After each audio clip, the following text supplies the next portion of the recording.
चालीसा मातोश्रीवर बोलायचे, त्या राज ठाकरेंनी सांगितलं हनुमान चालीसा मशिदी समोर बोला, यांना काय मातोश्री म्हणजे मशीन वाटली? याच माननीय उद्धव बाळासाहेब ठाकरे यांना महाराष्ट्राच्या मुख्यमंत्री पदावरून पायउतार करत असताना हेच त्या गुवाहाटीच्या हॉटेलमध्ये नाचत होते, कट्टर हिंदुत्ववादी म्हणे. अरे त्या महबूबा मुफ्ती बरोबर काश्मीरमध्ये युती करत असताना कुठे गेलं तुमचं हिंदुत्व? हे त्या सुरत पासून गोव्यापासून दौरे करून उत्साह साजरा करत होत्या. लाज नाही वाटली तुम्हाला? लाज नाही वाटली तुमच्या आंबेडकरांना? शिवसेना पक्षप्रमुख 2.5 वर्ष ज्यांनी कुटुंबातल्या सदस्याप्रमाणे महाराष्ट्रातल्या तळागाळातल्या शेवटच्या माणसापर्यंत सर्वांची काळजी घेतली असे महाराष्ट्राचे माजी मुख्यमंत्री माननीय उद्धवसाहेब ठाकरे, आणि ज्यांनी फक्त 2.5 वर्षाच्या अवधीमध्ये विकासाचं नवीन विजन महाराष्ट्राला दाखवलं, असं शिवसेनेचं युवा नेतृत्व माननीय आदित्यसाहेब ठाकरे यांना अभिवादन करून आजच्या या भव्य अशा राधानगरी आयोजित केलेल्या, आम्ही मुंबईचे मंडळी राधानगरी, बुदळगड, कोल्हापूर याला सहकाराची पंढरी म्हणतो, कारण इथला उमेदवार जसं तुम्ही ठरवत असता तसं मुंबई जिल्हा मध्यवर्ती बँकेवर कोणी निवडून यायचं हे कोल्हापूरकरच ठरवत असतात. म्हणजे अशा पद्धतीने सहकारावर ज्यांच्या पगडा आहे अशी उपस्थित सर्व या व्यासपीठावरची मान्यवर मंडळी, जिल्हा प्रमुख विजयजी, संजय पवारजी, इंगोलेजी, आमच्या महिला जिल्हा प्रमुख आहेत, सर्व पदाधिकारी आहेत, सर्व सन्माननीय पदाधिकारी ज्यांना ऐकण्यासाठी आपण आलेला आहात, अशा शिवसेनेच्या पायलप्राण नेत्या, शिवसेनेच्या लेडी संजय राऊत असा ज्यांचा उल्लेख केला जातो अशा सुषमा ताई अंधारे, खऱ्या अर्थाने शिवसेना जेव्हा अडचणीत आली, या 40 गद्दारांनी जेव्हा घाण केली, तेव्हा 40 गद्दारांना त्यांच्या भाषेत ते म्हणतात, ही माझी भावंड आहेत, या भावांचे कान उपटायला अख्ख्या महाराष्ट्रभर महाप्रबोधन यात्रेच्या माध्यमातून त्या निघाल्या आहेत अशा सुषमाताई अंधारे, आणि त्यांना ऐकण्यासाठी खास इथे उपस्थित राहिलेले सर्व या विभागातील शिवसेनेवर माननीय उद्धव साहेबांवरती प्रचंड प्रेम करणारे, कारण तुमचा उत्साह, तुमच्या मनातली चीड व्यक्त करतोय, मनापासून आम्ही ती अनुभवतोय, अशा उपस्थित सर्व माझ्या भगिनी आणि बंधूंनो, आपल्या सगळ्यांना माझा सस्नेह जय महाराष्ट्र.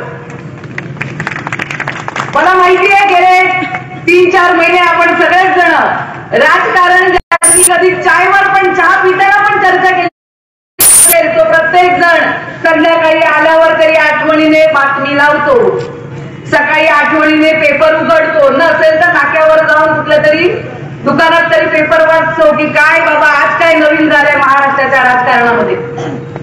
कारण आपण पाहिलं महाराष्ट्राच्या राजकारणामध्ये 4-5 महिन्यापूर्वी म्हणे नवीन उठाव झाला.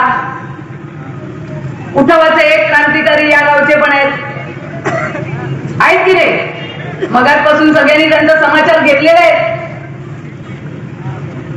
काय म्हणे करायला गेले तर शिवसेना प्रमुखांचे विचार आम्ही घेऊन पुढे जातोय, हिंदुत्वाचे विचार आम्ही घेऊन पुढे जातोय, महाराष्ट्र आम्ही वाचवायला निघालेलो आहोत. इथे उपस्थित असलेले शिवसेनेला मानणारे, माननीय बाळासाहेब ठाकरे यांना मानणारे, दसरा मेळावा आवर्जून पाहणारे कितीतरी शिवसैनिक महाराष्ट्रातली जनता इथे उपस्थित असेल, आणि तर त्यांना आठवत असेल माननीय बाळासाहेब ठाकरे यांचं दसऱ्याच्या मेळाव्यातलं सभेतलं शेवटचं भाषण, आणि त्या भाषणाची सांगता साहेबांनी सांगितलं होतं, मी थकलोय, नाही रे जमत आता, महाराष्ट्राची धुरा मी उद्धवच्या हाती देतोय, माझ्या उद्धवला सांभाळा, माझ्या आदित्याला सांभाळा, निष्ठेची कधी चुकारपणा करू नका. कोणाचे विचार?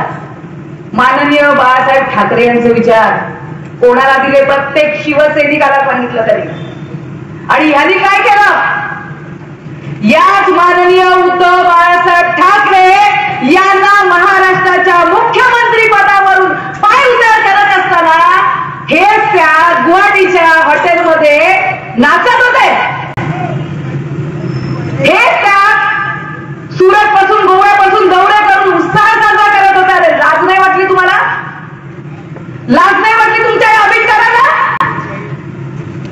हे बाळासाहेबांचे विचार घेऊन तुम्ही पुढे चाललेला? हिंदुत्वाचे विचार म्हणे. कोणाचं हिंदुत्व? ज्यांच्या करसूत्रा पावल्या म्हणून तुम्ही नाचताय त्या भारतीय जनता पक्षाचे विचार काय केलं त्यांनी? 2.5 वर्ष महाविकास आघाडीचं सरकार आल्यानंतर कधी त्या ठिकाणी हिजाब आणला, मूर्ख्याचं कारण आणलं, कधी भोंग्यांचं कारण आणलं. कशासाठी? जात पात त्या ठिकाणी भेद तयार करायचे. एक भ्रामक कल्पना, हिंदुत्व, कट्टर हिंदुत्ववादी म्हणे. अरे त्या महबूबा मुफ्ती बरोबर काश्मीर मध्ये युती करत असताना कुठे गेलं ना तुमचं हिंदुत्व?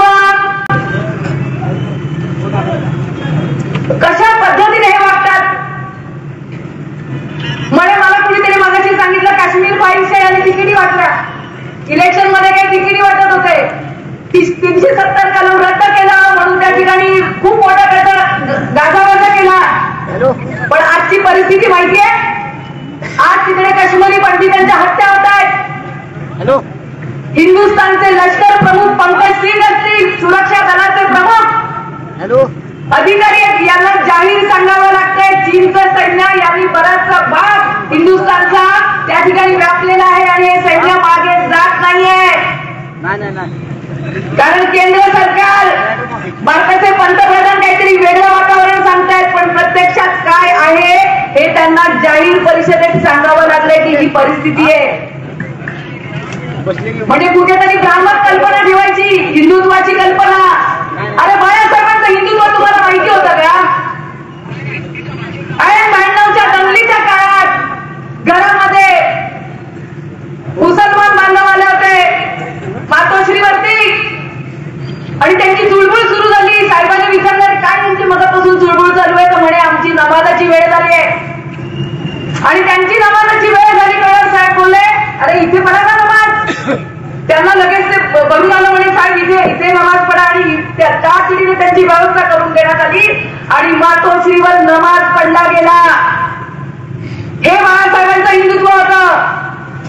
साहेब कायम सांगायचे ज्यांच्या मनात महाराष्ट्राबद्दल प्रेम आहे, ज्यांच्या मनात भारताबद्दल प्रेम आहे, या हिंदुस्थान बद्दल प्रेम आहे, तो प्रत्येक जण भारतीय आहे. तो प्रत्येक जण मला त्याचा अभिमान आहे. आणि अशा पद्धतीने माननीय उद्धव साहेबांनी हेच विचार पुढे दिले. त्यांनी काय सांगितलं? हृदयात राम आणि हाताला काम देणारं आमचं हिंदुत्व आहे, ना की हिजाब भोंगे. मग भोंग्यांसाठी त्यांना त्या आणल्या गेल्या ना त्या म्हणे हनुमान चालीसा मातोश्रीवर बोलायचे. त्या राज ठाकरेंनी सांगितलं हनुमान चालीसा मशिदी समोर बोला. याला काय मातोश्री म्हणजे मशीन वाटली? माननीय बाळासाहेबांनी त्या ठिकाणी संधी दिली, पण या नदीला येऊन तिथे बोलून त्या ठिकाणी हिंदुत्व जागृत करायची गरज तिला वाटली. तेव्हा शिवसैनिकांनी आंदोलन केलं. त्याचा राग यांना आला. त्याच्यावर म्हणे स्त्रियांवर अत्याचार केला. देशद्रोहाचा गुन्हा का नाही लावणार? माननीय मुख्यमंत्र्यांच्या घरासमोर हनुमान चालीसा बोलून हिंदुत्व जागृत करणार की शिवसेना आणि शिवसैनिक हिंदुत्व विसरलेले नाहीत आणि कधीही विसरणार नाहीत. कारण हिंदुत्व त्यांचा श्वास आहे. पण हिंदुत्वाची कल्पना तुम्ही जी संकुचित करून मांडताय ती नाही उद्धव साहेबांना मान्य आहे, नाही इथे व्यासपीठावर बसलेल्या आपल्या सगळ्या नेत्यांना मान्य आहे, ना शिवसैनिकांना मान्य. कारण हिंदुत्वाची कल्पना यांच्या डोक्यात आली कुठून? त्यांना कळलं ज्या महंगाई की मार नहीं सहेंगे, महंगाई की मार अब की बार. आणि हे केलं. महंगाई टोकाला गेली. 300 रुपयाचा गॅस सिलेंडर आज 1200 रुपयावर गेलाय. भाज्यांचे भाव बघणार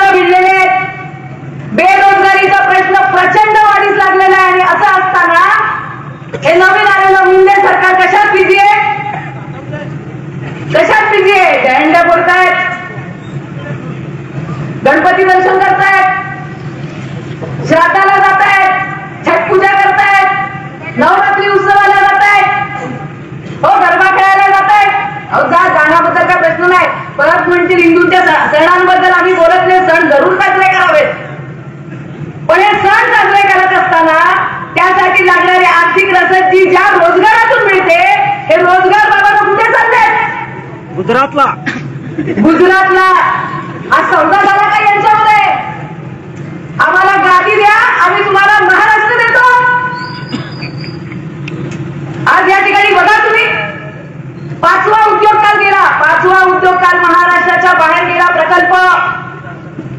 टाटा एअरवेज गेला, बल्क ड्रग पार्क गेलं, मेडिकल डिव्हाइस पार्क केलं, फॉक्सकॉन मेट्रोचा फॉक्सकॉन एक मोठा प्रकल्प. लाखो कोटींचा, कितीचा? लाखो कोटींचे हे प्रकल्प आहेत. हे सातत्याने महाराष्ट्र बाहेर जात आहेत, मुंबई पुण्याबाहेर जात आहेत. काही तर म्हणे इथे चर्चा नाही झाली. मग कशाला शिंदे फडणवीस सरकार, शिंदे सरकारने MIDCच्या त्या पोर्टलवर टाकतायत आम्ही हा प्रकल्प आणतोय. या ठिकाणचे उद्योग मंत्री उदय सामंत 40 गद्दारांपैकी एक सांगतो टाटा एअरवेज प्रकल्प आपल्याकडे येणार आहे. गेला की काय नाही रे महाराष्ट्राच्या वाट्याला. इथला पोर्ट हब जे होतं सगळ्यात मोठं, ते देखील त्या ठिकाणी गुजरातमध्ये हलवलं गेलंय. कपडा मार्केट गुजरातला गेलं, हिरा मार्केट गुजरातला गेलं, वित्तीय केंद्र मुंबईमध्ये जे मोठं आलं होतं ते देखील गुजरातला हलवलं गेलं. RBIचं मुख्य कार्यालय जे मुंबईचं नाक होतं ते पण गुजरातमध्ये हलवलं गेलं. विमानतळाचं मुख्य ऑफिस जे मुंबईमध्ये होतं ते देखील अहमदाबाद मध्ये हलवलं गेलं. मला सांगा काय होतं या सगळ्यातून? ही जी मशाल आणि हात दिसला की पहिला आठवत होतो आपला हुतात्मा चौक, मुंबईचा हुतात्मा चौक. 106 हुतात्म्यांनी बलिदान दिलं होतं. त्यावेळेच्या कुटील राजकारणांचा जो कट होता, मुंबई महाराष्ट्राला न नेता गुजरातमध्ये नेण्याचा, तो कट धुळीस मिळवण्यासाठी त्या 106 जणांचं रक्त तिथे सांडलेलं आहे आणि प्राणाची आहुती त्याने दिलेली आहे. तेव्हा मुंबई आपलं नाक महाराष्ट्राला मिळालेलं आहे. तेव्हा संयुक्त महाराष्ट्र झाला मुंबईचं. आणि हीच बळबळणारी जखम हे 2 गुजराती शेड घेऊन फिरतायत की काय?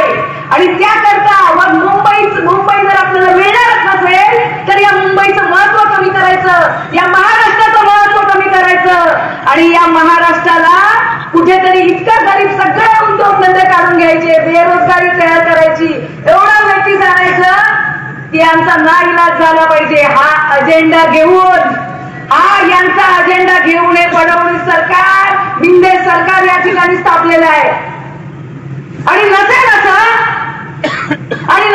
आम्ही चुकीचं बोलत असू तर सांगावं जरा आंबेडकर भाऊनी का नाही विचारलं त्यांनी महामहिम राज्यपालांना, जेव्हा राज्यपाल म्हणाले महाराष्ट्रातले लोक हे कामचोर आहेत, म्हणे गुजराती माणसांच्या जीवावर महाराष्ट्र चालतो.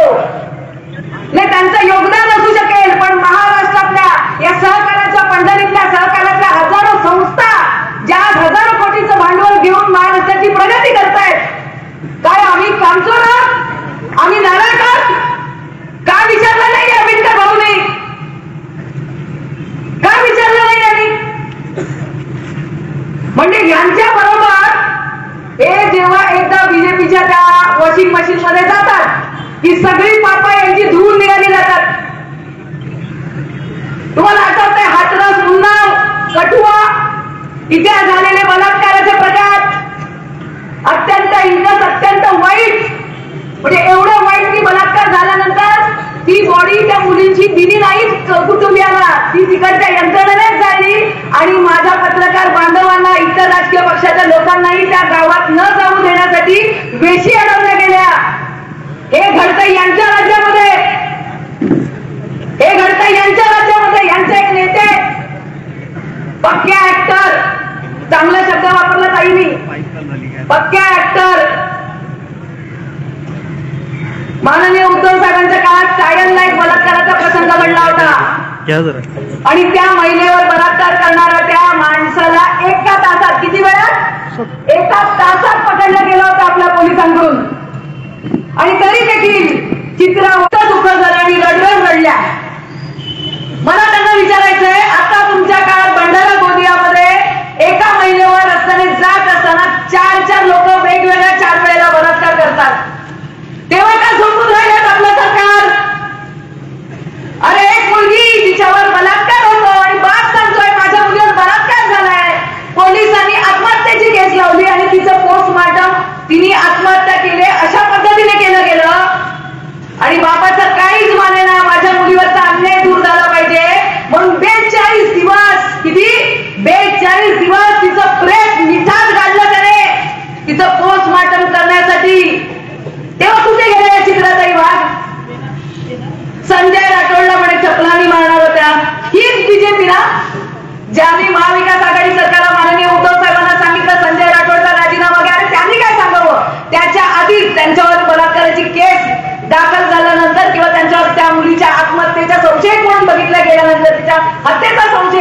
निवडणुकीतल्या गेल्यानंतर त्या ठिकाणी उद्धव साहेबांनी त्यांचा राजीनामा घेतला आणि ही केस सगळी तशीच.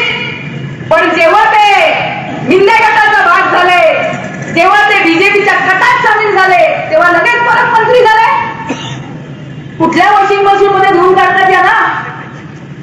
सोलापूरचा देशमुख म्हणून त्या ठिकाणचा जिल्हाध्यक्ष ज्या हॉटेलमध्ये जो होता, त्या हॉटेलमध्ये त्याच्याबरोबर जी बाई होती, ते बाईनी व्हिडिओ केले, पाहिले असतील ना आपण. तिने सांगितलं की हा माणूस अत्यंत घाणेरडा आहे आणि माझी प्रतारणा केलेली आहे, माझ्या इज्जतीवर हात घातलेला आहे. काय केलं? भारतीय जनता पक्षाने त्याच्यावर ऍक्शन नाही घेतली, फक्त त्याला पदावरून बाजूला केलं. ही शिक्षा होऊ शकते का?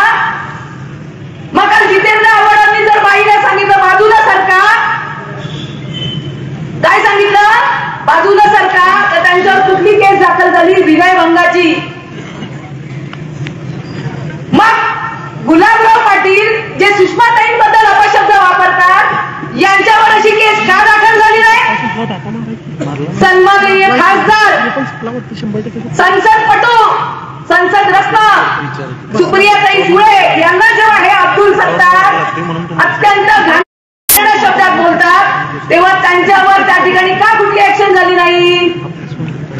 मग अशा पद्धतीने जर तुझ्या भावाचं वातावरण आपण करणार असाल, अशा पद्धतीने जर आपण वागणार असाल, तर सगळ्यांना आता कळलेलं आहे हे सगळं फेक जे आपण बोलताय बाळासाहेबांच्या विचारासाठी, हिंदुत्वाच्या विचारासाठी, जगाच्या कल्याणासाठी, हे सगळं त्याच्यासाठी काही होत नाहीये. हे सगळं कशासाठी होतंय याचा प्रकाश आपल्यावरती टाकलेला आहे. कोण बरं ते एक आमदार राणा, त्यांनी सांगितलं ना, ते बच्चू कडू कशासाठी गेले, कशासाठी गेले म्हणे? हे सगळे गुवाहाटीला गेलेले आमदार 50 खोक्यांसाठी गेले. बरे आपले विजय बापू शिवतारे ते बोलले तर 50 खोके बोलण्यावर काय केसेस आम्ही नाही बोललो. तुमच्याच समर्थनार्थ असलेले तुमचे आमदार तुमच्याच आमदाराला बोलले दुसऱ्या 50 खोक्यांसाठी गेलेल्या गुवाहाटी मधले आमदार. त्यामुळे लोकांना आता तुमचे खोके कळलेले आहेत. आणि कोल्हापूरची जनता तर एवढी हुशार आहे, अत्यंत स्वाभिमानी. म्हणजे बऱ्याच ठिकाणी जाऊन आम्हाला ऐकायला मिळतं की पैसे घेऊन मतदान होतं. कोल्हापूरमध्ये आम्हाला ऐकायला मिळतं कोल्हापूरकर उमेदवार ठरवतात आणि उमेदवाराला पैसे देतात, हे घे तुला निवडणुकीला पैसे, आणि समूहातून ते निवडून आणतात. अशा पद्धतीची स्वाभिमानी असलेली ही जनता प्रकाश आंबेडकर येणाऱ्या काळात तुम्हाला तुमची जागा दाखवल्याशिवाय राहणार नाही. आणखी एक आहे तुमचे, म्हणजे सगळे गद्दार गेले आणि मग त्यांनी सांगितलं हे जे गेलेले आहेत हे सगळे काय आहेत? आणि आम्ही काय आहोत? सोनं. बरोबर की नाही? आणि ते घातल्यावर कळलं ते पण भेटते. त्यामुळे ह्या गद्दारांचा हिशोब झाला पाहिजे. या गद्दारीचा लक्षात घ्या, हा विश्वासघात आहे, हा जनतेशी विश्वासघात आहे, हा माननीय उद्धव साहेबांशी केलेला विश्वासघात आहे. 2.5 वर्ष जेव्हा तुम्ही आम्ही कोरोनाशी लढत होतो, एक एक श्वास घेत असताना बाहेरचा माणूस आपल्या घरात येताना भीती वाटायची, अरे कुठला व्हायरस तर बिचाराने आणला नसेल ना, काही त्रास तर होणार नाही ना. आणि हीच काळजी माननीय उद्धव साहेब आपली सगळ्यांची घेत होते. शिवभोजन थाळी देत होते, कुठे पीपीई किट पुरवत होतो, कुठे मास्क पुरवत होतो, कुठे व्हेंटिलेटर जास्तीत जास्त देण्याचा प्रयत्न करत होतो. आणि हे काम जेव्हा महाराष्ट्रामध्ये उद्धव साहेब करत होते, तेव्हा कूटनीती अवलंबणार हे भाजप सरकार, हे भाजप, फडणवीस, हे चंद्रकांत पाटील, हे काय ठरवत होते? कसं आमदारांना फोडायचं आणि कशी आपली सत्ता स्थापन करायची, याला विश्वासघात म्हटला जातो. माननीय उद्धव साहेबांनी ज्या विश्वासाने त्यांच्या भर आजारपणात आपली मान विश्वासाने ज्या नेत्यांवर ठेवली होती, नेत्यांवर विश्वास ठेवला होता, त्यांनी अचानक त्यांच्याशी विश्वासघात केलेला. आणि या विश्वासघाती लोकांचा समाचार कसा घ्यायचा हे मी तुम्हाला सांगण्याची गरज नाहीये. ही चीड आपल्यापैकी प्रत्येकाच्या मनात, प्रत्येकाच्या चेहऱ्यावर या ठिकाणी दिसत आहे. आणि ही चीड अशीच जिवंत ठेवा अशीच ताकदीने त्या ठिकाणी लढत राहा. येणारा काळ हा आपला आहे, कारण काळ हा निष्ठेचा असतो. इतिहास ही फक्त निष्ठा घडू शकते आणि ही गद्दारी आहे, हिचा काळ हा फार छोटा असतो. त्यामुळे यांचा कारभार येणाऱ्या 2 ते 3 महिन्यात नक्की आटपणार आहे. आपण सगळे तयारीत राहूया. आई जगदंबा हा न्याय करण्यासाठी आपल्या सगळ्यांना ताकद एवढंच बोलून आपली रजा घेते. जय हिंद, जय महाराष्ट्र. धन्यवाद ताई. यानंतरच मनोगत आहे ज्यांची ऐकण्यासाठी आपण प्रतीक्षा करत आहात, त्यांनी शिवसेनेच्या बाळासाहेब ठाकरे शिवसेना पक्षाचे पक्षप्रमुख उद्धव ठाकरे यांनी मंगळवारी मुंबईत माजी नगरसेवकांची बैठक घेतली. या बैठकीमध्ये उद्धव ठाकरे यांनी सर्व नगरसेवकांना शिवसेनेची बांधणी करा असे आदेश देखील दिले. लोकसभा विधानसभा या निवडणुका वेगळ्या आणि महानगरपालिका निवडणुका वेगळ्या असल्याचं सांगत उद्धव ठाकरे यांनी विधानसभेत जी चूक झाली तशी चूक महापालिकेत नको अशाही सूचना केल्याची माहिती मिळत आहे. पक्षाची संघटनात्मक बांधणी अधिका व्हावी यासाठी प्रत्येक शाखा प्रमुखाने लोकांमध्ये गेले पाहिजे. त्यांच्या समस्या मागण्या जाणून घेत त्या सोडवण्याचा प्रयत्न केला पाहिजे. त्यामुळे जास्तीत जास्त नगरसेवक निवडून येण्यासाठी शाखा प्रमुखांनी संघटनात्मक बांधणी लोकांमध्ये जाऊन केली पाहिजे अशा प्रकारच्या सूचना उद्धव ठाकरे यांनी केल्या. त्यामुळे महापालिकेत जास्तीत जास्त नगरसेवक निवडून आणण्यासाठी उद्धव ठाकरे यांनी आता शाखा प्रमुखांवरच याची अधिक जबाबदारी सोपवलेली आहे. यासाठी लवकरच मुंबईतील गटप्रमुखांचं शिबिरही घेण्यात येणार असल्याचं उद्धव ठाकरे यांनी यावेळी बोलताना स्पष्ट केलं असून मुंबईत उबाटा शिवसेनेचे 10 आणि काँग्रेसचे 3 आणि सपाचा 1 अशा प्रकारे 14 आमदार निवडून आले आहेत. या सर्व आमदारांचा निधी वापरून मुंबई महापालिका जिंकायची तयारी करा अशा प्रकारे आदेशच उद्धव ठाकरे यांनी दिले आहेत. त्यामुळे लोकसभा नाही, विधानसभा नाही, पण मुंबई महापालिका हातची जाऊ द्यायची नाही असा निर्धार करत उद्धव ठाकरे यांनी पुन्हा एकदा हिंदुत्वाचा मुद्दा हाती घेऊन शाखा प्रमुखावरच पक्षाची मजबूत बांधणी करण्याची जबाबदारी सोपवण्याचा निर्णय घेत आदेश दिल्याचं बोललं जात आहे. आता यावर तुम्हाला काय वाटतं? तुमचं मत कमेंट बॉक्समध्ये लिहायला अजिबात विसरू नका. व्हिडिओ आवडला असेल तर जास्तीत जास्त शेअर करा. आणि आतापर्यंत मराठी जनता आपण आपल्या या चॅनलला सबस्क्राईब जर केलेलं नसेल तर चॅनलला सबस्क्राईब करा.